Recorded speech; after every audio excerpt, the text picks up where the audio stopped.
sa ating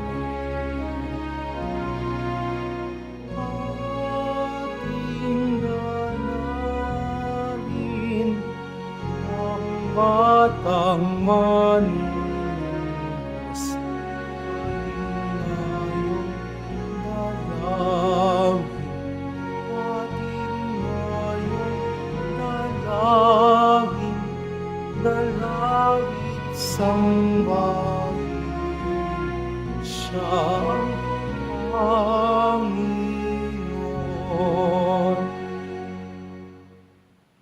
Sa ngala ng Ama at ng Anak at ng Espiritu Santo, Amen. sumainyo ang Panginoon. At sumaiyo rin. Mga kapatid, aminin po natin ang ating mga kasalanan upang marapat tayong gumanap sa banal na pagdiriwang.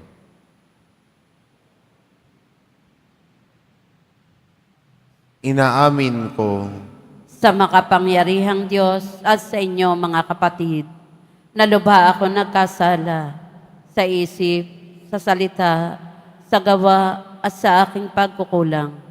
Kaya isinasamo ko sa mahal na Birheng Maria, sa lahat ng mga anghel at mga banal, at sa inyo mga kapatid, na ako'y panalangin sa Panginoong ating Diyos.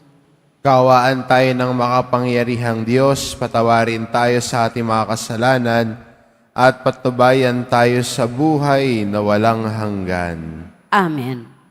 Panginoon, kaawaan mo kami. Panginoon, kaawaan mo kami. Kristo, kaawaan mo kami. Kristo, kaawaan mo kami. Panginoon, kaawaan mo kami. Panginoon, kaawaan mo kami. Manalangin tayo. Ama naming makapangyarihan, kami ginawa mong mga bagong nilikha sa pamamagitan ng anak na naging aming kamukha.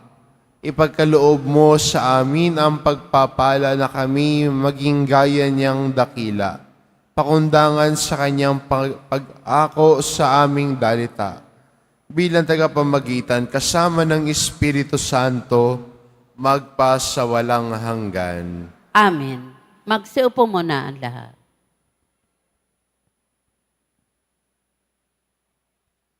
Pagbasa mula sa unang sulat ni Apostol San Juan. Minamahal kong mga kapatid, hindi tayo nag-aatubiling lumapit sa anak ng Diyos, sapagkat alam nating ibibigay niya ang anumang hingin natin na naaayon sa kanyang kalooban. Yamang alam nating dinirinig nga niya tayo.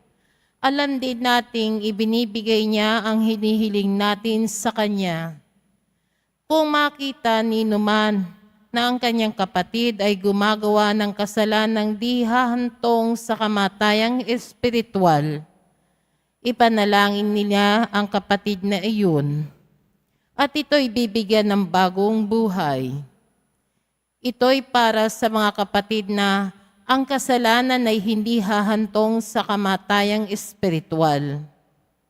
May kasalanang hahantong sa kamatayang espiritual, at hindi ko sinasabing idalangin ninyo ang sino mang gumagawa nito. Ang lahat ng gawaing di matuwid ay kasalanan. Ngunit may kasalanang hindi hahantong sa kamatayang espiritual. Alam nating ang mga anak ng Diyos ay hindi nagpapatuloy sa pagkakasala, sapagkat iniingatan sila ni Hesukristo at hindi sila maaaring anhin ng dyablo. Alam nating tayo'y mga anak ng Diyos at ang buong sanlibutan ay nasa kapangyarihan ng dyablo.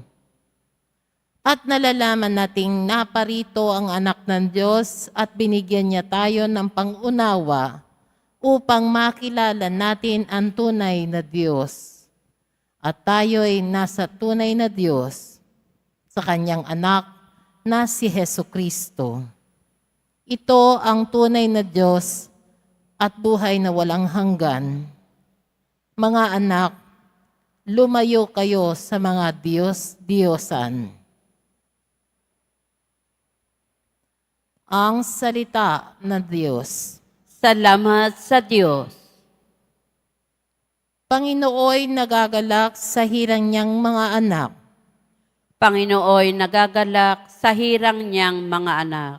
Ang Panginooy purihin, awitan ng bagong awit, purihin sa pagtitipon ng tapat sa pananalig. Magalak ka, O Israel, dahilan sa manlilikha, dahilan sa iyong hari, ikaw Sion ay matuwa.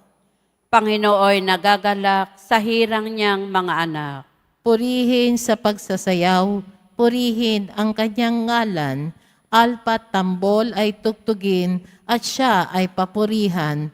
Panginooy nagagalak sa kanyang mga hirang, sa nangapapagkumbabay, tagumpay ang ibibigay. Panginooy nagagalak sa hirang niyang mga anak. Sa tagumpay na natamo, magalak ang mga hirang, sa kanilang pagpipista ay magsaya't mag-awitan, sa pagpuri sa Panginoon ay bayang magsigawan, ang tatanggap ng tagumpay ang kanyang mga hirang. Panginooy nagagalak sa hirang niyang mga anak. Magsitayo po ang lahat.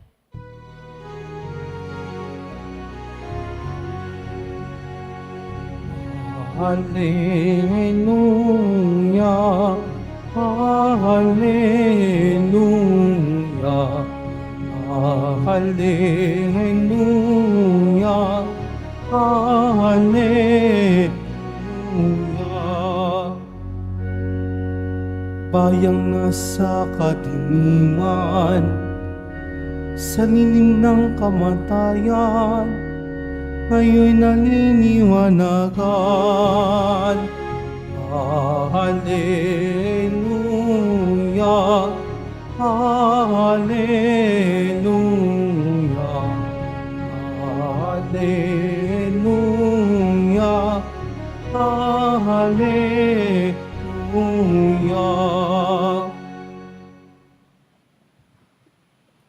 Sumainyo ang Panginoon.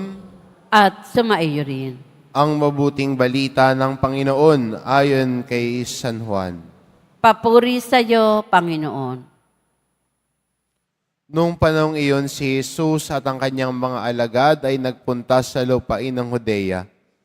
Nanatili sila roon ng kaunting panahon kasama nila at nagbinyag. Si Juan ay nagbibinyag rin naman sa Enom, malapit sa Salim, sapagkat maraming tubig doon. Pumupunta sa kanya ang mga tao at nagpapabinyag.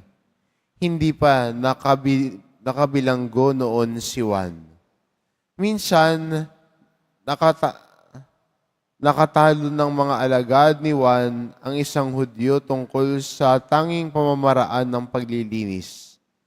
Kaya't pumunta sila kay Juan at sinabi sa kanya, Rabi, yaong lalaking kasama ninyo sa ibayo ng Jordan na inyong pinatotohanan ay nagbibinyag rin at nagpupunta sa kanya ang lahat. Sumagot si Juan, walang tatanggapin ang taong malibang ipagkaloob sa kanya ng Diyos. Kayo na rin ang nagpapatunay na sinabi kong hindi ako ang Kristo. Sugo lamang akong mauuna sa kanya. Ang babaeng ikakasal ay para sa lalaking ikakasal. Ang abay na naghihintay sa pagdating ng lalaking ikakasal ay lubos na nagagalak pagkarinig ng tinig nito. Gayon din naman, lubos na ang kagalakan ko ngayon. Kinakailangan siya ay maging dakila at ako na may mababa. Ang mabuting balita ng Panginoon. Pinupuri ka namin, Panginoong Heso Kristo. Magsiupo muna ang lahat.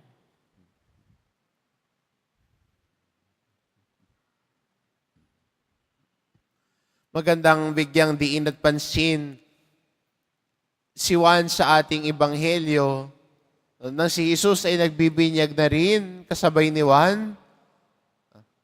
Nagtatalo-talo na sila. So, yung kasama mo, yung tinuturo ninyo, nagbibinyag na din. Minsan may mga ganyan tao, no? Yung hindi naman magkaaway, pinagtatalo nila.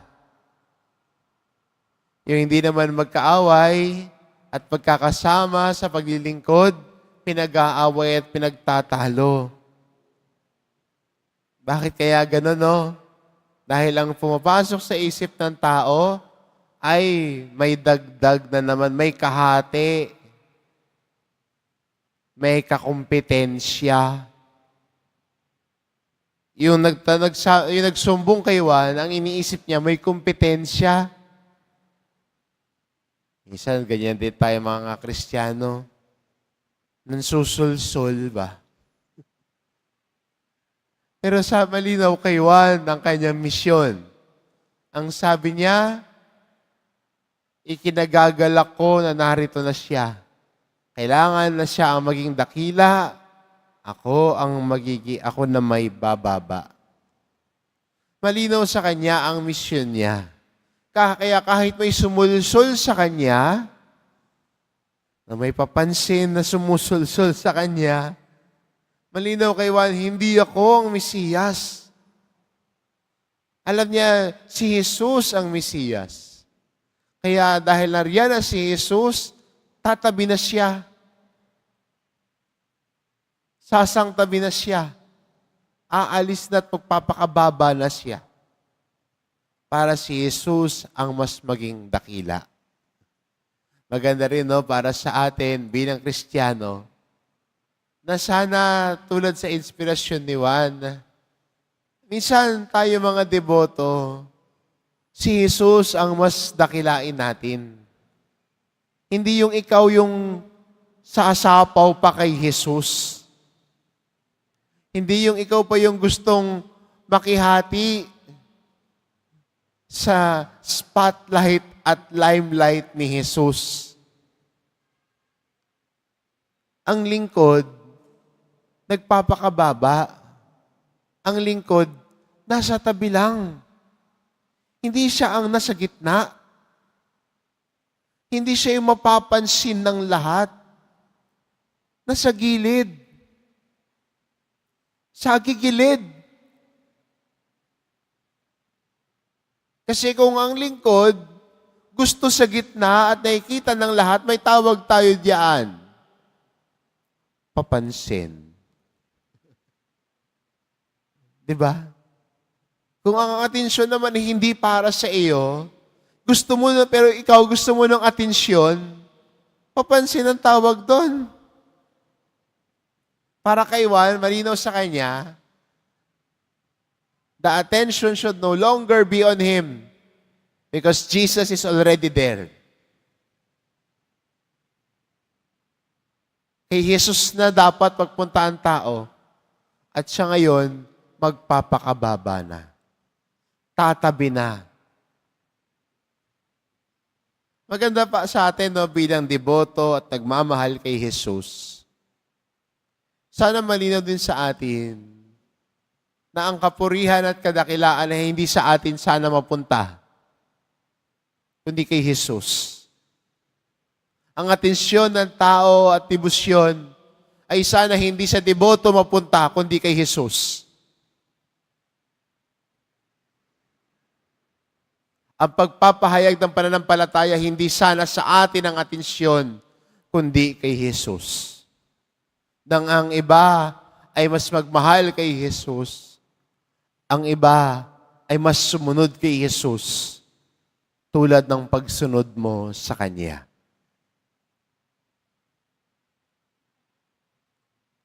Kaya maganda rin para sa atin bilang Kristiyano, sa patuloy na paglalakbay natin, sa pagyakap natin ng misyon, bunga ng traslasyon, bunga ng kapistahan, si Jesus ang bigyang papurihan.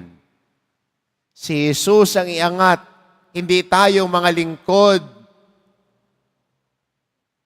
Hindi tayo mga deboto ang sana'y mapansin ng lahat. Si Jesus mismo. Ang poong Nazareno mismo ho sana. not the attention to ourselves, but the attention should be towards Christ. Kung ganun ang gagawin natin, lumalago tayo sa pagpapakumbaba, lumalago tayo sa ating pagsunod at pagmamahal sa poong Jesus Nazareno. Dahil ang tao nagmamahal sa Diyos, handang magpakababa, handang tumabi para si Jesus ang mas magdingning, si Jesus ang mas mapansin, si Jesus ang mas makita.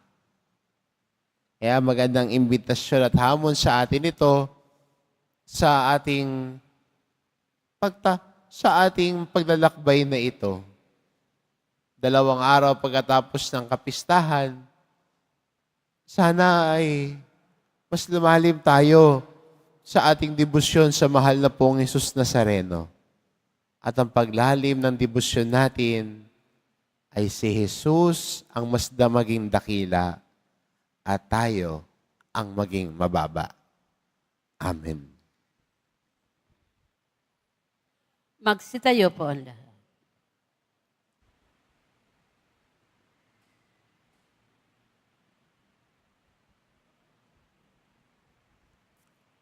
Minamahal ko mga kapatid, tulad ni San Juan, manalangin tayo na maging tapat sa ating bukasyon at misyon bilang mga Kristiyano. Ang ating itugon, Panginoon, lubos kang manahan sa aming piling. Panginoon, lubos kang manahan sa aming piling. Bilang isang simbahan, nawa ang aming pakikibahagi at pagmamalasakit ay maipaabot maging sa mga di-kasapi ng ating pamilya, pamayanan at bansa. Manalangin tayo. Panginoon, lubos kang manahan sa aming piling. Ang ating binyag naway isagawa bilang isang panawagan para makisalamuha at makiramay sa ating kapwa. Manalangin tayo. Panginoon, lubos kang manahan sa aming piling. Ang mga kabataang lalaki at babae naway makinig sa Espiritu na nasa kanilang mga puso at tumugon sa mga ibinubulong nito. Manalangin tayo. Panginoon, lubos kang manahan sa aming piling. Ang mga may sakit, mga hinahamak, mga nalulumbay, at mga dukha, naway makabatid ng mabuting balita ng presensya ni Jesus sa pamamagitan ng ating bukal sa loob na pakikitungo sa kanila. Manalangin tayo. Panginoon, lubos kang manahan sa aming piling. Ang mga yumao naway magtamasa ng bunga ng biyayang dulot ng kanilang binyag. Manalangin tayo. Panginoon, lubos kang manahan sa aming piling. Ama, nauunawaan namin na kami ay tinawag mo upang ipalaganap ang mabuting balita ng kaharian. Tulungan mo kaming makabahagi at makapanlintas na gawain ng iyong anak. Hinihiling namin ito sa pamamagitan ni Kristong aming Panginoon. Amen. Magsiupo muna ang lahat.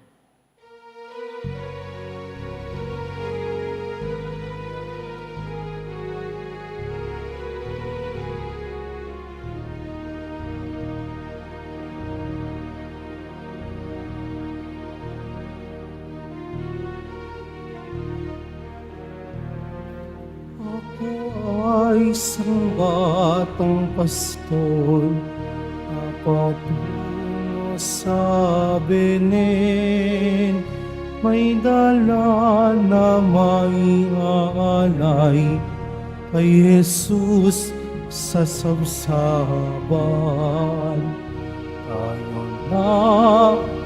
Tayo na, sa Benen, tayo na sa Benen.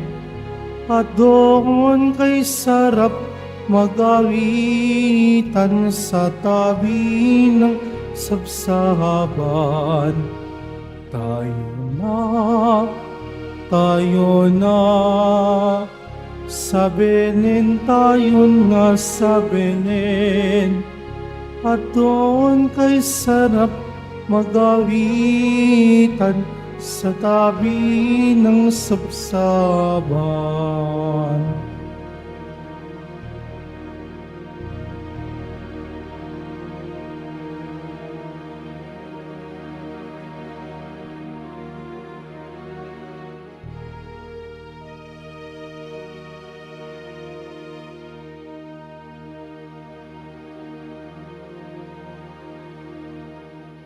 Magsitayo na po ang lahat.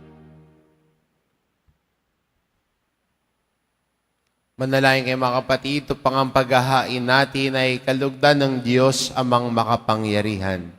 Tanggapin nawa ng Panginoon itong paghahain sa iyong mga kamay, sa kapurihan niya at karangalan, sa ating kapakinabangan at sa buong sambayanan niyang banal. Ama naming lumikha, ang tapat na pag-ibig ay pagkakasundo ay sa iyo nagmumula. Ipagkaloob mong aming maihainan ng aming mga alay ang iyong kadakilaan at aming mapagsaluhan sa banal na pakikinabang ang aming ipinagdiriwang sa pamamagitan ni Hesukristo kasama ng Espiritu Santo magpa sa walang hanggan. Amen. Sumainyo ang Panginoon. At sumaiyo rin. Itaas sa Diyos ang inyong puso at diwa. Itinaas na namin sa Panginoon. Pasalamatan natin ang Panginoong ating Diyos. Marapat na siya ay pasalamatan. Ama naming makapangyarihan, tunay ngang marapat na ikaw ay aming pasalamatan sa pamamagitan ni Hesukristo na aming Panginoon, sa katauhan ng iyong isinugong Mesiyas, nahayag sa amin ang katuparan ng iyong balak. Ngayon nga ay iyong ipinakikita sa tanan, ang liwanag na tumatanglaw sa sangkatauhan, sa pagpapahayag ng anak mong ginigiliw na siya ay hindi naiiba sa amin. Minarapat mong ang pagkatao namin magdingning ng kariktan ng pagkadakilang niyang di magmamaliw. Kaya kaisa ng mga anghel na nagsisiawit ng papuri sa iyo nang walang humpay sa kalangitan, kami nagbubunyi sa iyong kadakilaan. Santo, Santo, Santo, Panginoon Diyos ng mga hukbo, napupuno ang langit at lupa ng kadakilaan mo, o sana sa kaitaasan. Pinagpala ang naparirito sa ngalan ng Panginoon, o sana sa kaitaasan. Magsiluhod po ang lahat.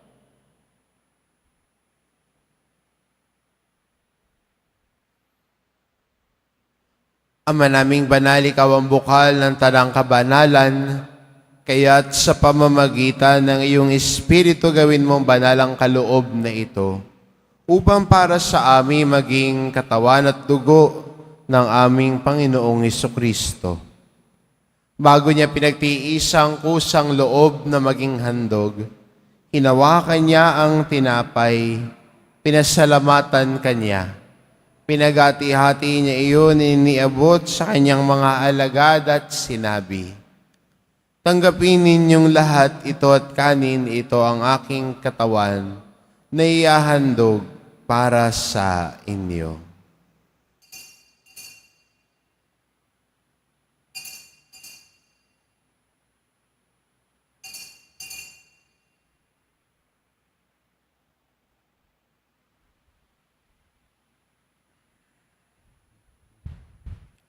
Gayon din naman na matapos ang hapunan, hinawakan niya ang kalis. Muli kanyang pinasalamatan.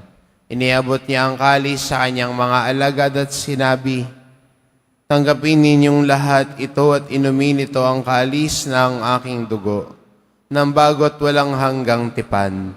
Ang aking dugo na ibubuhos para sa inyo at para sa lahat, sa ikapagpapatawad ng mga kasalanan. Gawin ninyo ito sa pag-alala sa akin.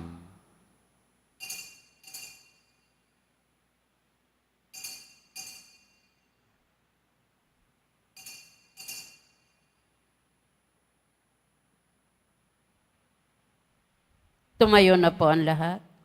Ipagbunyi natin ang misteryo ng pananampalataya. Si Kristo'y namatay, si Kristo'y nabuhay, si Kristo'y babalik sa wakas ng panahon. Ama, ginagawa namin ngayon ang pag-alala sa pagkamatay at muling pagkabuhay ng iyong anak.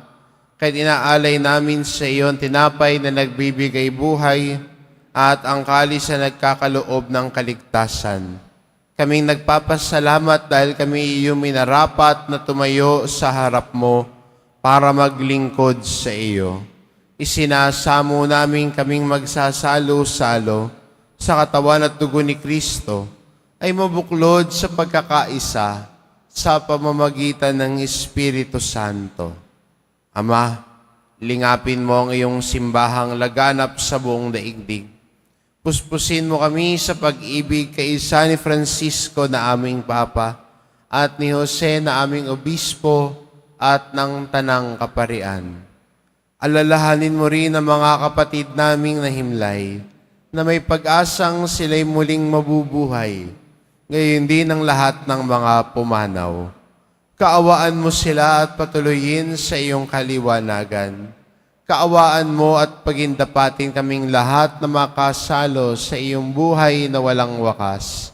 Kaisa ng mahal na Birheng Maria na ina ng Diyos, ng kabiyak ng puso niyang si San Jose, kaisa ng mga apostol at ng lahat ng mga banal na namuhay dito sa daigdig ng kalugod-lugod sa iyo.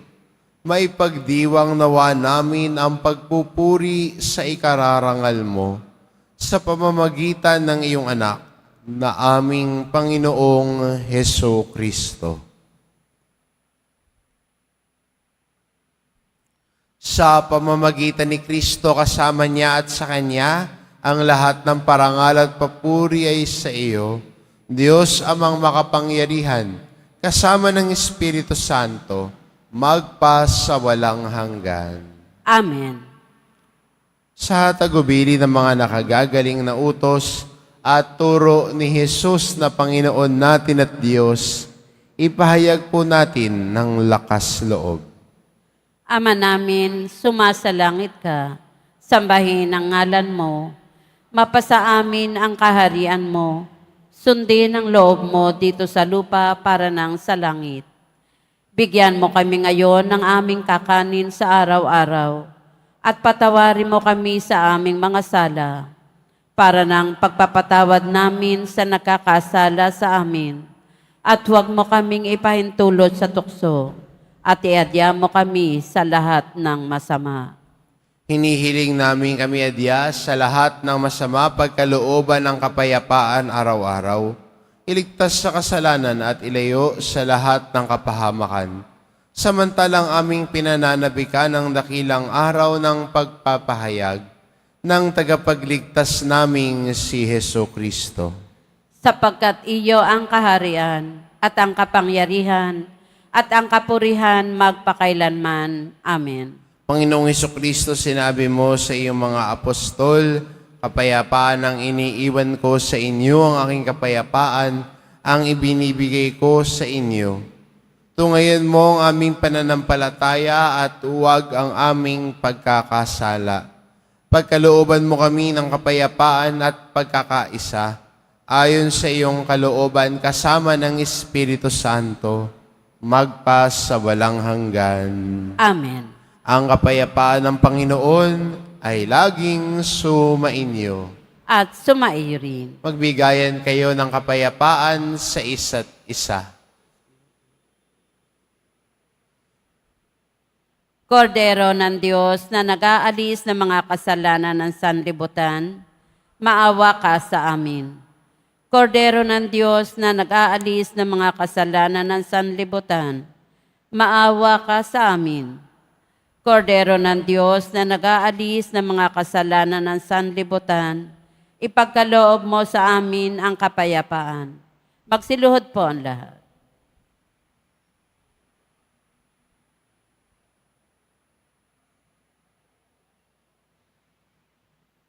Itong kordero ng Diyos, ito na nag-aalis ng kasalanan ng sanlibutan. Mapalad ang mga inaanyayahan sa kanyang piging. Panginoon, hindi ako karapat-dapat na magpatuloy sa iyo, ngunit sa isang salita mo lamang ay gagaling na ako.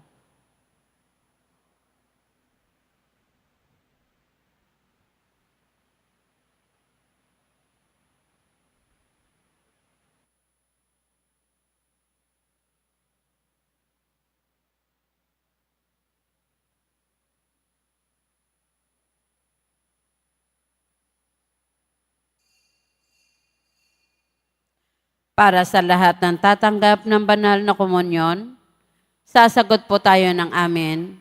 Pagkasabi ng pari o ng lay minister ng katawan ni Kristo at isubo agad sa bibig bago umalis sa harapan ng pari o lay minister. Sumunod po tayo.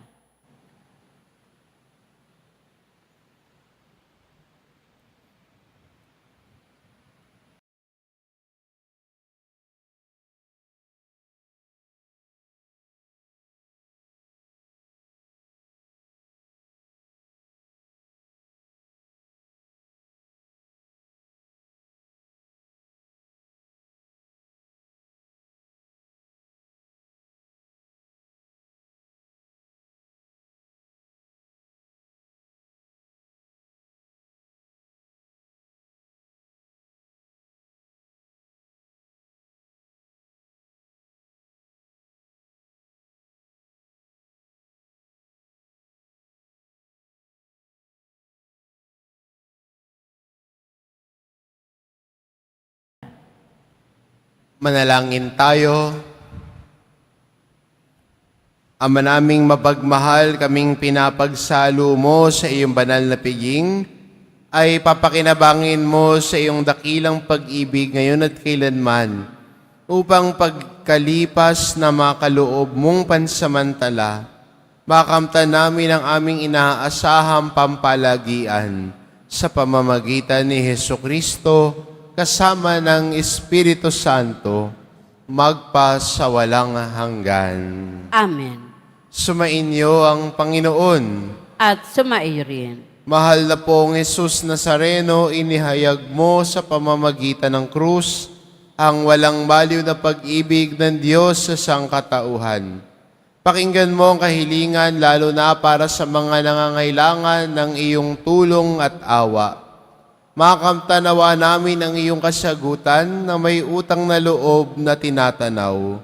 Basbasan din po ninyo itong mga imahin at dasalan upang lalo kaming manalangin at magtiwala sa pamamagitan ng bendisyon na ito, na may lalo kaming maging mapaglingkod, masunurin at tapat sa iyo na aming maluwalhating Panginoon, magpa sa walang hanggan.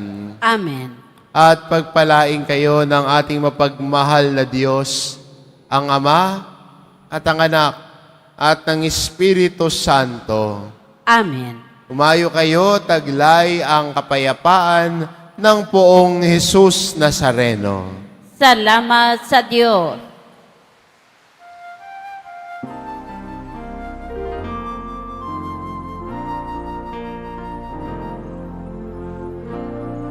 Jesus Nazareno, sinasamba ka namin.